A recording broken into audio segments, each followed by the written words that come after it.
ਅਗਲੀ ਜਿਹੜੀ ਹਰਜੋਤ ਸਿੰਘ ਜੀ ਗੱਲ ਕਰਦੇ ਜਾਈਏ, ਸੈਨ ਫਰਾਂਸਿਸਕੋ ਦੇ ਨਾਲ ਸੰਬੰਧਿਤ ਖਬਰ ਆ। ਗਵਰਨਰ ਗੈਵਿਨ ਨਿਊਸਮ ਉਹਨਾਂ ਨੇ ਨੈਸ਼ਨਲ ਗਾਰਡ ਦੀ ਮਦਦ ਮੰਗੀ ਆ ਕਿਸ ਲਈ? ਜੋ ਨਸ਼ੀਲੇ ਪਦਾਰਥਾਂ ਦਾ ਸੇਵਨ ਸੈਨ ਫਰਾਂਸਿਸਕੋ ਦੀ ਜਿਹੜੀ ਟੈਂਡਰਲਾਈਨ ਡਿਸਟ੍ਰਿਕਟ ਦੇ ਵਿੱਚ ਹੋ ਰਿਹਾ ਆ, ਉਸ ਨੂੰ ਲੈ ਕੇ ਕਹਿੰਦੇ ਵੀ ਨੈਸ਼ਨਲ ਗਾਰਡ ਨੂੰ ਉਹਨਾਂ ਨੇ ਡਾਇਰੈਕਟ ਕੀਤਾ ਆ ਵੀ ਸੈਨ ਫਰਾਂਸਿਸਕੋ ਦੇ ਵਿੱਚ ਜਿਹੜਾ ਫੈਂਟਨਲ ਕ੍ਰਾਈਸਿਸ ਛਾਇਆ ਪਿਆ ਆ, ਉੱਥੇ ਲੋਕਾਂ ਦਾ ਰਹਿਣਾ ਔਖਾ ਹੋਇਆ ਪਿਆ ਆ, ਉਸ ਦੇ ਉੱਤੇ ਕਾਬੂ ਪਾਉਣ ਦੇ ਲਈ ਓਪਨ ਏਅਰ ਡਰੱਗ ਯੂਜ਼ ਤੇ ਜਿਹੜੀ ਡਰੱਗ ਟ੍ਰੈਫਿਕਿੰਗ ਉੱਥੇ ਹੋ ਰਹੀ ਆ, ਉਸ ਤੋਂ ਲੋਕ ਬਹੁਤ ਜ਼ਿਆਦਾ ਪਰੇਸ਼ਾਨ ਨੇ।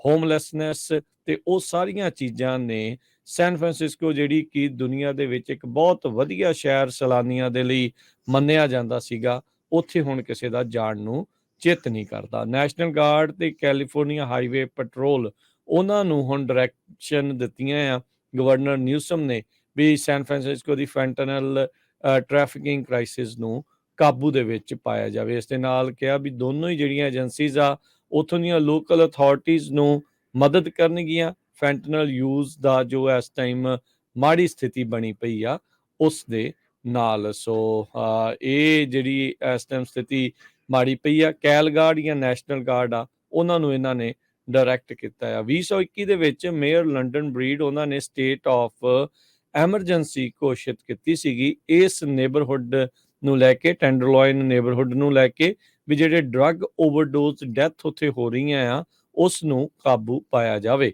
ਜਨਵਰੀ ਤੋਂ ਮਾਰਚ ਦੇ ਵਿੱਚ ਉਸ ਸਾਲ 'ਚ 40% ਓਵਰਡੋਜ਼ ਦੀਆਂ ਡੈਥ ਦੇ ਵਿੱਚ ਵਾਧਾ ਹੋਇਆ ਸੀ। ਬਹੁਤ ਸਾਰੇ ਜਿਹੜੇ ਹਰਜੋਤ ਸਿੰਘ ਜੀ ਉੱਥੇ ਦੇਖ ਰਹੇ ਆ ਵੀ ਲੀਡਰਸ ਆ ਰਹੇ ਨੇ, ਜਾ ਰਹੇ ਨੇ ਸੈਨ ਫਰਾਂਸਿਸਕੋ ਦੇ ਵਿੱਚ, ਲੋਕ ਨਵਿਆਂ ਨੂੰ ਚੁਣ ਕੇ ਵੀ ਲੈ ਕੇ ਆਉਂਦੇ ਆ, ਪਰ ਕਿਸੇ ਦੇ ਵੀ ਇਹ ਕਾਬੂ 'ਚ ਨਹੀਂ ਆ ਰਿਹਾ। ਇੱਥੋਂ ਤੱਕ ਵੀ ਗਵਰਨਰ ਦੇ ਵੀ ਹੱਥ ਖੜੇ ਆ। ਫਾਈਨਲੀ ਹੁਣ ਕਹਿ ਸਕਦੇ ਆ ਵੀ ਇੱਕ ਹਿਸਾਬ ਨਾਲ ਫੌਜ ਦੀ ਜਿਹੜੀ ਮਦਦ ਆ ਉਹਨਾਂ ਨੇ ਮੰਗੀ ਆ। ਸੈਨ ਫਰਾਂਸਿਸਕੋ ਦੀ ਪੁਲਿਸ ਡਿਪਾਰਟਮੈਂਟ ਤੇ ਡਿਸਟ੍ਰਿਕਟ ਅਟਾਰਨੀ ਕਹਿੰਦੇ ਵੀ ਅਸੀਂ ਬਹੁਤ ਕੋਸ਼ਿਸ਼ ਕਰ ਰਹੇ ਹਾਂ, ਇਨਕਲੂਡਿੰਗ ਮੇਅਰ ਲੰਡਨ ਬਰੀਡ, ਪਰ ਕੋਈ ਵੀ ਅਸਰ ਇਹਦੇ ਤੇ ਨਹੀਂ ਪੈ ਰਿਹਾ। ਤੇ ਲਗਭਗ ਜੋ ਟੈਂਡਰਲਾਈਨ ਨੇਬਰਹੁੱਡ ਆ, ਬੜੀ ਤਗੜੀ ਨੇਬਰਹੁੱਡ ਆ ਸੈਨ ਫਰਾਂਸਿਸਕੋ 'ਚ, ਉਹ ਹੋਮਲੈਸਨੈਸ ਤੇ ਫੈਂਟਨਲ ਕ੍ਰਾਈਸਿਸ ਦੇ ਨਾਲ ਪੂਰੀ ਤਰ੍ਹਾਂ ਗਹਿ-ਗੱਚ ਹੋਈ ਪਈ ਹੈਗੀ ਆ।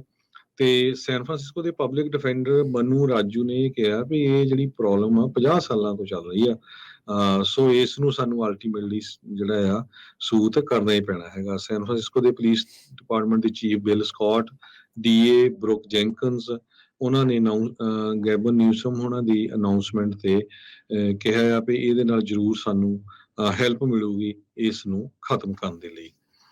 ਅਗਲੀ ਖਬਰ ਵੱਲ ਚਲੀਏ। ਲੇ ਆਫ ਹੀ ਚੱਲ ਰਹੀ ਸਾਰੇ ਪਾਸੇ। ਅੱਜ ਲਿਫਟ ਜਿਹੜੀ ਲੇਟੈਸਟ ਟੈਕ ਕੰਪਨੀ ਆ, ਲਿਫਟ ਦੀਆਂ ਜਿਹੜੇ ਜਿਸ ਤਰ੍ਹਾਂ ਆਪਾਂ ਚਲਾਣੀ ਊਬਰ ਜਾਂ ਹੋਰ, ਸੋ ਲਿਫਟ ਦੇ CEO ਡੇਵਿਡ ਰਿਸ਼ਰ ਨੇ ਅੱਜ ਅਨਾਉਂਸ ਕੀਤਾ ਆ ਵੀ ਉਹ 30% ਲਿਫਟ ਦੇ ਵਰਕਰਸ ਜਿਹੜੇ ਕਿ 1200 ਬਣਦੇ ਹੈਗੇ ਆ, ਉਹਨਾਂ ਨੂੰ ਲੇ ਆਫ ਕਰਨ ਜਾ ਰਹੇ ਆ। ਵਾਲ ਸਟਰੀਟ ਜਰਨਲ ਨੇ ਅੱਜ ਇਹ ਰਿਪੋਰਟ ਕੀਤਾ ਹੈਗਾ।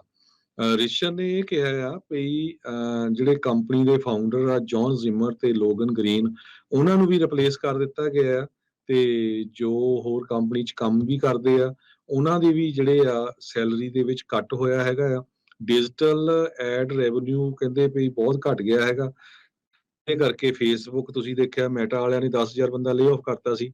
ਐਮਾਜ਼ੋਨ ਨੇ ਪਹਿਲਾਂ ਜਿਹੜਾ 10,000 ਕੀਤਾ, ਫਿਰ 9,000 ਕੀਤਾ, ਤੇ ਇਸੇ ਤਰ੍ਹਾਂ ਜ਼ੂਮ ਵੀ ਬੜੀ ਲੇਟੈਸਟ ਟੈਕ ਕੰਪਨੀ ਆ, ਉਹਨਾਂ ਨੇ ਕਿਹਾ ਵੀ ਅਸੀਂ ਵੱਡੀ ਗਿਣਤੀ 'ਚ ਲੇ ਆਫ ਕਰਨ ਜਾ ਰਹੇ ਹਾਂ।